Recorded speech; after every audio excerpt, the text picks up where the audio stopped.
sa bahay, katay. Halika na, halika na, halika na sa bahay, katay. Halika na, halika na, halika na sa bahay, katay. Halika na, halika na, halika na sa bahay, katay.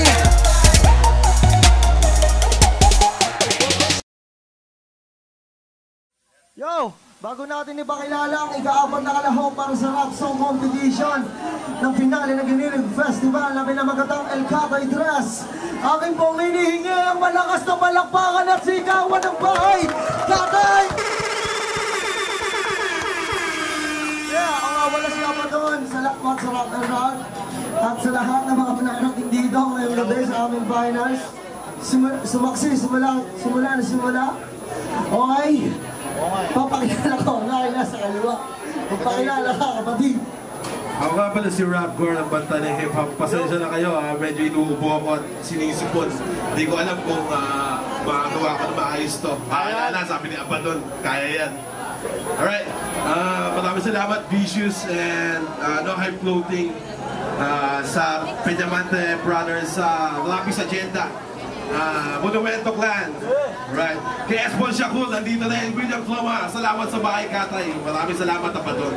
Alright, game na. Okay, mga judges, ready na siya. DJ Marlon, play mo na yan. Numeros, naalala mo ba to?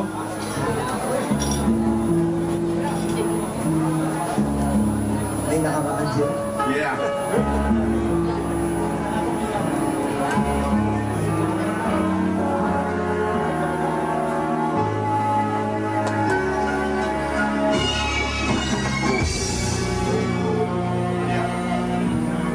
Gusto na ito para sa lahat ng Pilipino to.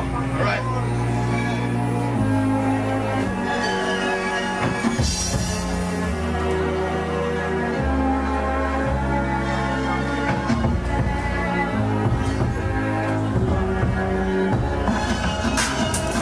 Hindi pa yan. End na. Alright. Pagkana na yun. Nasa kamay lahat ng Pilipino. Alright. Come on.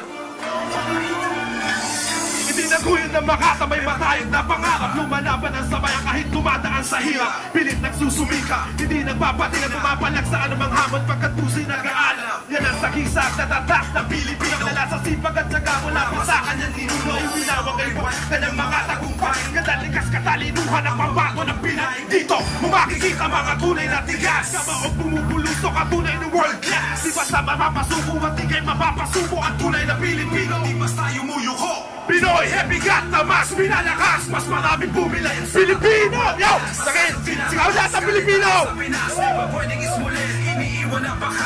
Pinoy, happy gat na mas pinalakas. Mas maraming bumilip sa tatak ng world class. Mas lalong pinataas, kalidade sa Pinas. Di ba pwedeng ismulin, iniiwan na bakas. Abilisan ng Pinoy ay namamayagpag. Patuloy na winawagay, wayang bandila. Nasa kisag na kumakatawan sa isang lahing kayumanggi. Na may dugo, nag-uumapaw sa pagpugunyagi. Ang katuparan ng isang araw at tatlong bituin. Ang mga sinang dituwang Pilipinong nagniningning. Sa kahit anong manlarangan, gumawa ng pangalan. Hindi nyo matapakan dahil lahin ang matapang ang isang Pinoy.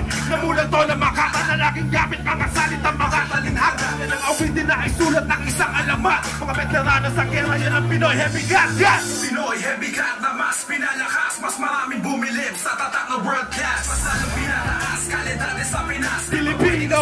Pilipino! Woo! Pinoy Heavy Gat na mas pinalakas. Mas maraming bumilip sa tatak ng world class. Mas lalong pinataas, kalidade sa Pinas. Di pa pwedeng ismulin, iniiwan na bakas.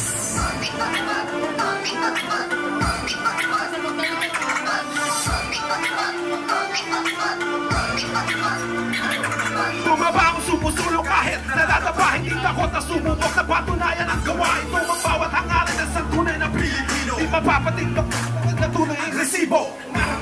Sulat man ay babalak. May urong ang buntot. Bitbit namin ang bayan. Walang ihit. Mahirap mapinaan. Sabi mag-aan at kapatinahin natin ang Visayas, Mindanao, patutunayan sa mundo ng Pinoy. Mangingibabaw at kahit batikusin ang Pinoy di matitinag. Matibay parang araw na may walong sinag. Pinoy Heavy Gat na mas pinalakas. Mas maraming bumilip sa tatak ng world class. Mas lalong pinataas, Kalidad sa Pinas, di ba pwedeng ismulin, iniiwan na bakas. Pinoy heavy cat na mas pinalakas, mas maraming bumilib sa tatak na world class. Mas lalong pinataas, kalidad sa Pinas, di ba pwedeng ismulin, iniiwan na bakas. Pinoy heavy cat na mas pinalakas, mas maraming bumilib sa tatak na world class. Mas lalong pinataas, kalidad sa Pinas, di ba pwedeng ismulin, iniiwan na bakas. Pinoy heavy cat na mas pinalakas, mas maraming bumilib sa tatak na world class. Di ba lalong pinataas, kalidad sa Pinas, di ba pwedeng ismulin, iniiwan na bakas.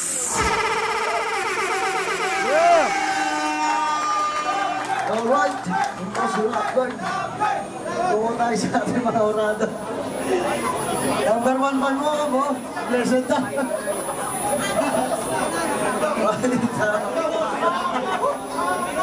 Licky!